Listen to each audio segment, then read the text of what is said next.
Hola, esta clase corresponde a la primera del curso de análisis de procesos químicos y está relacionada con la optimización de procesos y en particular con los conceptos generales asociados a la optimización.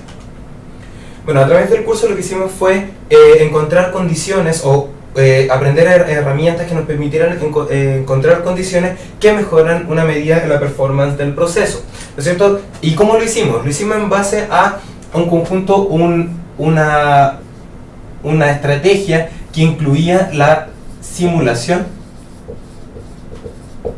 de distintas unidades de proceso a partir entonces de un valor de grados de libertad que nos entregaban entonces como respuesta una determinada medida del sistema.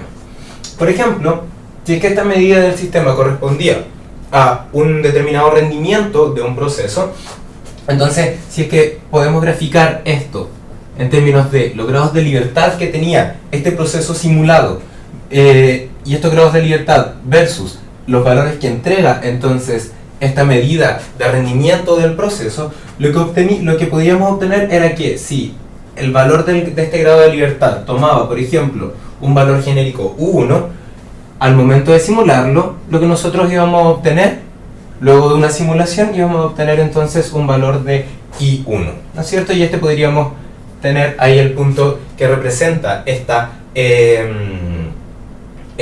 condición. A partir de eso, por ejemplo, podríamos, obteniendo ese valor, podríamos decir que las herramientas que hemos aprendido hasta ahora nos permitirían, por ejemplo, a partir de un segundo valor U2, hacer una segunda simulación, U2, y entonces obtener un siguiente punto de trabajo. Y esto de hecho, podemos repetirlo de manera iterativa, obteniendo para valores U3 un comportamiento I3, U4, etcétera, etcétera.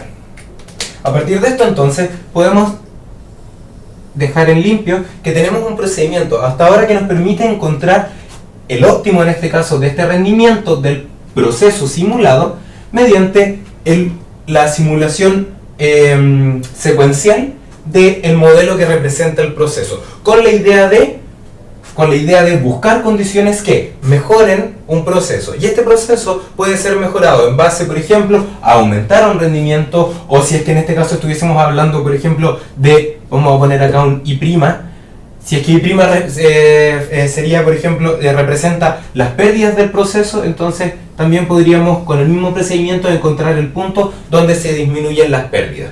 ¿No es cierto? En síntesis, este procedimiento que hemos aprendido, este procedimiento iterativo de cambiar los valores de los grados de libertad para simular, obtener una respuesta del proceso, es equivalente a una metodología que nos permite mejorar un proceso simulado, con el objetivo luego de implementar esto en un sistema real. Entonces la motivación que teníamos hasta ahora era que utilizábamos la simulación como una herramienta que nos permite buscar una condición de mejora de un determinado proceso.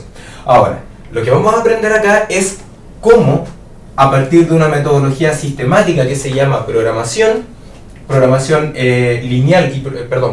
no lineal, lo que vamos a hacer es utilizar esta herramienta sistemática con el objetivo de mejorar, pero ahora siguiendo una ley de actualización que es una ley de actualización inteligente. Entonces, para eso definiremos la optimización como una herramienta que nos va a permitir encontrar la mejor solución para un determinado proceso o sistema respetando sus restricciones. Una buena pregunta que podríamos hacer acá sería ¿para qué tipo de procesos o qué tipo de sistema sirve esta herramienta? Y la verdad es que hasta ahora no hemos dicho nada acerca de la característica que tiene esta simulación. Y como vimos durante el curso, esta simulación podría ser de una unidad, o podría ser de por ejemplo, un conjunto o un proceso completo. Y ese proceso completo, o flowsheet, como lo definimos durante el curso, mediante técnicas de simulación de flowsheets, podríamos entonces notar que esta unidad o proceso completo puede, ¿por qué no?, estar en estado estacionario,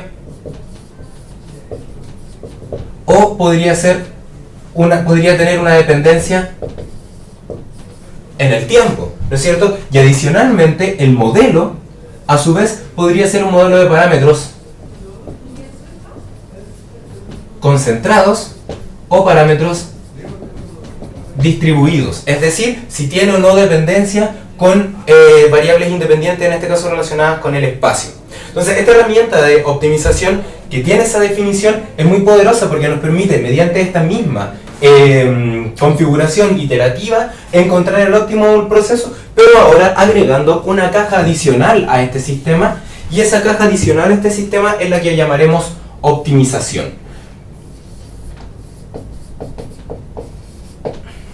Que lo que hará será, de manera iterativa, actualizar el valor de los grados de libertad del proceso con la idea de encontrar un valor óptimo, un valor que nosotros andamos buscando. Entonces, si notamos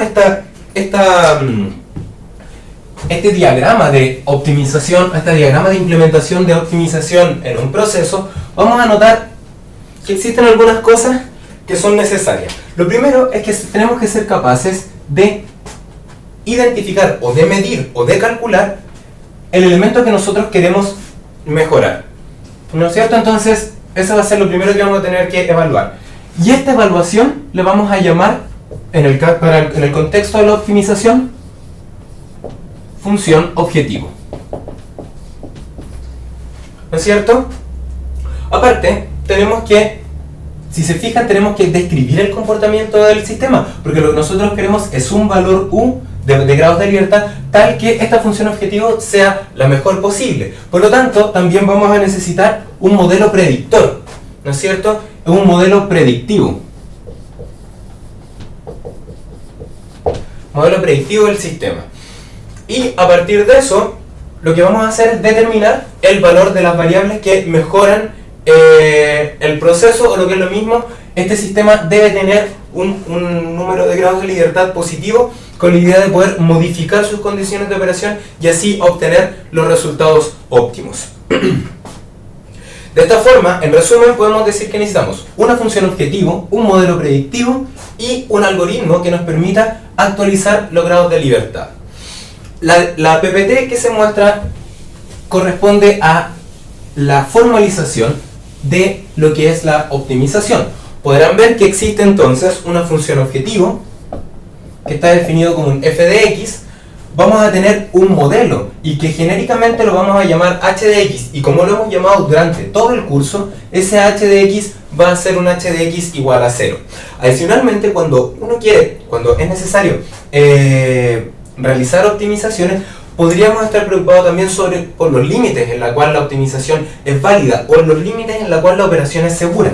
Pues a esos límites les vamos a llamar restricciones de desigualdad, y las vamos a identificar genéricamente como un g de x menor o igual que 0. Y por supuesto, los grados de libertad o las variables se encontrarán dentro de un determinado espacio donde vamos a buscar. Así como en el caso anterior, cuando no conocemos optimización y hacemos todo esto con simulación, vamos a movernos entre valores que están predefinidos, porque por ejemplo, en lo máximo que entrega una bomba es lo máximo en lo cual puede operar un determinado tipo compresor, pues en este caso, esta representación algebraica indica las capacidades que tiene, por ejemplo, estas unidades de proceso. De esta forma, definiremos la optimización como la minimización, moviendo ¿qué cosa? Moviendo algunas variables que genéricamente le vamos a llamar x en este caso, de la función objetivo que depende de x, y vamos a decir que esta minimización va a estar sujeta a que va a ser aplicada para un determinado proceso, o lo que es lo mismo, se tiene que cumplir el modelo del proceso, sujeta también a restricciones que podrían ser relacionadas con seguridad, podrían estar relacionadas con calidad, que entonces sujeta también una restricción de desigualdad, y por supuesto también sujeta a estas restricciones que son más particulares, que tienen que ver con los límites en los cuales podemos modificar estos grados de libertad. A este conjunto de elementos en la optimización se le denomina restricciones, ¿no es cierto? Y estas restricciones van a ser de igualdad o de desigualdad. Las restricciones de igualdad generalmente las vamos a relacionar con el modelo del sistema, y las de desigualdad con la calidad o seguridad del proceso. La optimización de procesos siguiendo este esquema se aplica en general en muchísimas aplicaciones, ¿ok? Y generalmente lo que hacemos es aplicar metodologías de prueba y error porque no conocemos la herramienta sistemática para actualizar estos grados de libertad, ¿no es cierto? ¿Cómo lo podemos hacer? Lo podemos hacer ya sea basado en modelos o basado, por ejemplo, en experimentación. El problema es que la experimentación, si bien es muy buena, es costosa. Debido al costo que representa la experimentación y modificar los grados de libertad, no siempre se obtienen las mejores soluciones. Aparte, podríamos estar en situaciones en las cuales, al momento de probar, podríamos tener problemas de factibilidad de seguridad. En vez de esto, esta herramienta permite, en base a la simulación, utilizar un primer acercamiento a encontrar el punto de operación óptimo en base a un procedimiento matemático que, como se explicó, está basado en la programación matemática y en particular lo que vamos a ver en este curso, a programación no lineal. Ok, entonces para esto vamos a hacer un breve repaso de las condiciones necesarias para la caracterización del óptimo, métodos numéricos, y luego iremos a las aplicaciones en los sistemas de ingeniería química. Pasando a la optimización de procesos, a modo de introducción a los conceptos generales, podemos identificarla en distintas áreas del desarrollo de un ingeniero como tal. En particular, aparecen en las diapositivas 4. El diseño óptimo de procesos, el análisis de los procesos, la operación de los procesos y la planificación de los mismos. En todos esos casos, el diseño óptimo de procesos podríamos estar pensando en diseñar un flowchart que tenga una característica de optimalidad, por ejemplo, del tipo de recuperar la mayor energía posible del sistema. Desde el punto de vista de análisis del proceso, podríamos tener un sistema que entregara información en línea sobre, por ejemplo, sobre los grados de libertad que tiene el sistema, un determinado sistema. Por ejemplo, los grados de libertad de un sistema están relacionados con los grados de libertad, las consignas, por ejemplo, que tienen los controladores. Pues en este caso, un optimizador, y que también va a la mano con la parte de operación de los procesos, nos permitiría actualizar las consignas del controlador. Y por supuesto también nos sirve para toda la etapa de planificación de los procesos, porque a partir de esto podríamos definir, a partir de esta herramienta, podríamos definir cuál es la cantidad óptima de producción a partir de las condiciones del mercado actual. En cualquiera de los casos que se listan, lo que necesitamos es conocer los algoritmos, ya que es crucial a la hora de resolver y proponer soluciones, y lo más importante, detectar cuando existe un problema al momento de implementar este procedimiento en un algoritmo numérico. Necesitamos también conocer cómo plantear sistemáticamente y resolver sistemáticamente también los modelos predictivos del proceso, que es algo que ya aprendimos durante los tópicos anteriores de modelación y simulación. Y por último, tenemos que ser capaces de identificar cuáles son las restricciones del proceso. Aquí son aquellas especificaciones que complementan la toma de decisiones, porque si bien podríamos pensar que el óptimo de un determinado rendimiento es lo que yo quiero lograr, no me sirve de nada llegar a ese óptimo si es que estoy trabajando en condiciones que son inseguras, ya sea para la operación, ya sea para las personas que están ahí, o también para el conjunto de la planta, ¿no es cierto? Y con todo esto lo que vamos a hacer es llevar todo esto que está acá a la evaluación de la función objetivo. Hay distintas formas de clasificar los problemas de optimización, y en la PPT que aparece están básicamente una clasificación bien general. Dentro de ellas podemos pensar que una optimización, dependiendo de las variables que tiene el problema de optimización, se puede clasificar en optimización continua o entera, o una mezcla de ellas que se llama optimización mixta entera. En este curso vamos a trabajar con optimización continua. A partir de la optimización continua también tenemos dos caminos que podemos seguir, dependiendo si es que las funciones que permiten identificar la mejora del proceso o las ecuaciones que permiten describir el modelo son continuas o no continuas. A este curso vamos a trabajar con diferenciables o no diferenciables, que es lo mismo. En este curso vamos a trabajar con optimización diferenciable y vamos a ver métodos de optimización del tipo de optimización convexa. No obstante, existen muchos otros algoritmos que nos permiten hacer frente a, por ejemplo, optimizaciones no diferenciables, como pueden ser métodos no basados en gradiente, como por ejemplo algoritmos genéticos. En la PPT que se muestra aparece el problema general de optimización.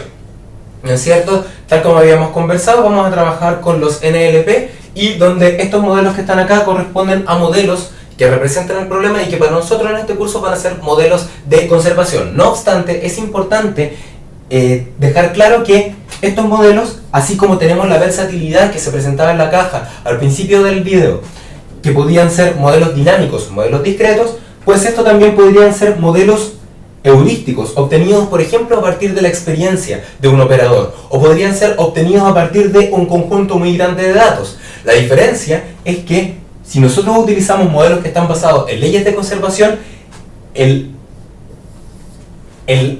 la región en la cual podemos buscar el óptimo es más grande, ya que estos modelos tienen en general la capacidad de extrapolar, porque son modelos generales, que están regidos en base a leyes de conservación o leyes físicas que rigen la naturaleza. No obstante, como se dijo anteriormente, estos modelos también podrían ser modelos heurísticos, por ejemplo, modelos de regresión.